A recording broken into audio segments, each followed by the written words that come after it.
ನಾನು ಮೊನ್ನೆ ರೋಸ್ ಸೆರೆಮನಿಗೆ ತಯಾರಿ ನಡೀತಾ ಉಂಟು ಅಂತ ಹೇಳಿದೆಲ್ಲ. ಇವಳೆ ನನ್ನ ನಾದಿನಿ ಮಗಳು ಡೈನಾ. ಇವತ್ತು ಮಧ್ಯಾಹ್ನ ರೋಸ್ ಸೆರೆಮನಿ ಇದೆ. ಇದು ಸಾಧಾರಣ ಈಗ ಒಂದು ಬೆಳಿಗ್ಗೆ 10 ಗಂಟೆ ಆಗಿದೆ. ಇದು ಮಲೆನಾಡು ಪ್ರದೇಶ ಆದ್ದರಿಂದ ಇಲ್ಲಿ ಸ್ವಲ್ಪ ಅವರ ಸೆರೆಮನಿ ಎಲ್ಲ ಡಿಫ್ರೆಂಟ್ ಉಂಟು. ನಮ್ಮ ಕರಾವಳಿ ಪ್ರದೇಶಕ್ಕಿಂತ ಈ ಮಲೆನಾಡು ಪ್ರದೇಶದಲ್ಲಿ ಡಿಫ್ರೆಂಟ್. ಅದಕ್ಕೋಸ್ಕರ ನಿಮಗೆ ಇದು ಮೇಡ್ ಇಡುವಂತಹ ಪ್ರೋಗ್ರಾಮು. ಈಗ ಮದುಮಗಳ ಜೊತೆ 5 ಮಂದಿ ಅವರ ಜೊತೆಗೆ ನಿಲ್ತಾರಲ್ಲ, ದಿಡಿ ಅಂತ ಹೇಳ್ತೇವೆ, ದಿಡಿಯೋ,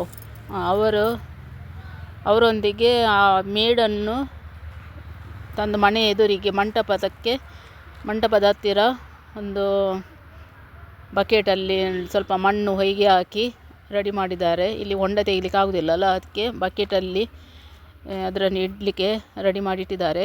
ಈಗ ಮದುಮಗಳು, ಅವಳ ತಂಗಿ ಹಾಗೂ ದಿಡಿಯೊಂದಿಗೆ ಈ ಮೇಡನ್ನು ಇಡ್ತಾರೆ. ಈ ಮೇಡನ್ನು ಈಗ 1 ತಿಂಗಳು ಹಾಗೆ ಇಡಲಿಕ್ಕೆ ಉಂಟಂತೆ. 1 ತಿಂಗಳು ಆಗುವಾಗ ಮದುಮಗಳು ಅದನ್ನು ತೆಗೀಲಿಕ್ಕೆ.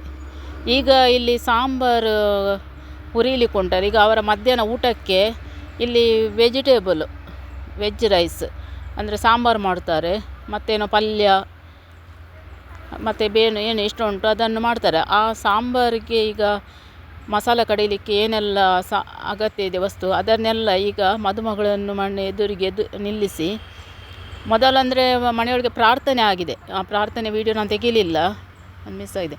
ಈಗ ಎಲ್ಲ ಸಂಬಂಧಿಕರು, ಹೆತ್ತವರೆಲ್ಲ, ಇದು ಮದುಮಗಳ ತಾಯಿ ಸಾಂಬಾರನ್ನು ಅವಳ ಕೈಯಲ್ಲಿಟ್ಟು ಆಶೀರ್ವದಿಸ್ತಾರೆ. ಅದ ನಂತರ ಅವಳು ತಗೊಂಡು ಅದನ್ನು ಒಂದು ಬಟ್ಲಲ್ಲಿ ಇಡ್ತಾಳೆ. ಇವರು ಮದುಮಗಳ ಚಿಕ್ಕಮ್ಮ ಎಲ್ಲರೂ ಅವಳ ಕೈಯಲ್ಲಿ ಕೊಟ್ಟು ಆಶೀರ್ವಾದ ಮಾಡ್ತಾರೆ. ಆಮೇಲೆ ಅದನ್ನು ಮದುಮಗಳೇ ಸ್ಟವ್ ಮೇಲೆ ಇಟ್ಟು ಉರಿಲಿಕ್ಕುಂಟು. ಅದನ್ನು ಉರಿಯಲ್ಲಿ ಹುರಿದು ಅದೇ ಮಸಾಲವನ್ನು ಮತ್ತೆ ಸಾಂಬಾರು ಮಾಡ್ತಾರೆ. ಅದೇ ಮಸಾಲೆ ಪದಾರ್ಥದಿಂದ ಮಸಾಲೆ ಕಡಿದು ಪದಾರ್ಥ ಮಾಡಲಿಕ್ಕುಂಟು. ಹಾಗೆ ಇದೆಲ್ಲ ಬೆಳಗಿನ ಹೊತ್ತು ನಡೆಯುವಂಥದ್ದು 10 ಗಂಟೆಗೆ. ಈಗ ಇವರ ಚಿಕ್ಕಪ್ಪ, ಅವರ ಚಿಕ್ಕಪ್ಪ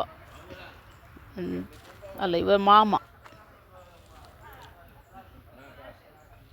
ಇವರೆಲ್ಲ ಕಸಿನ್ಸ್, ದೊಡ್ಡಪ್ಪನ ಮಗಳು, ಇವಳು ಚಿಕ್ಕಮ್ಮನ ಮಗಳು. ಹಾಗೆ ಇದು ನಮಗೆ ಒಂದು ಸ್ವಲ್ಪ ಡಿಫ್ರೆಂಟ್, ನೋಡಲಿಕ್ಕೂ ಒಂದು ಸ್ವಲ್ಪ ಚೆಂದ. ನಾನು ಮೊದಲನೇ ಸಲ ಇದು ನೋಡೋದು ಈ ಥರ ಪ್ರೋಗ್ರಾಮ್.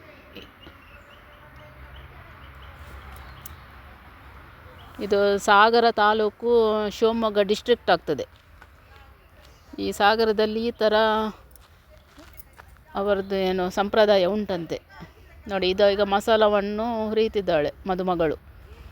ಅವಳ ಕೈಯಾರೆ ಅದು ಹುರಿಲಿಕ್ಕುಂಟು. ಮತ್ತು ಅದೇ ಮಸಾಲ ಪದಾರ್ಥ ಎಲ್ಲ ಅದನ್ನೇ ಮಸಾಲೆ ಕಡೆದು ಸಾಂಬಾರು ಮಾಡಲಿಕ್ಕುಂಟು.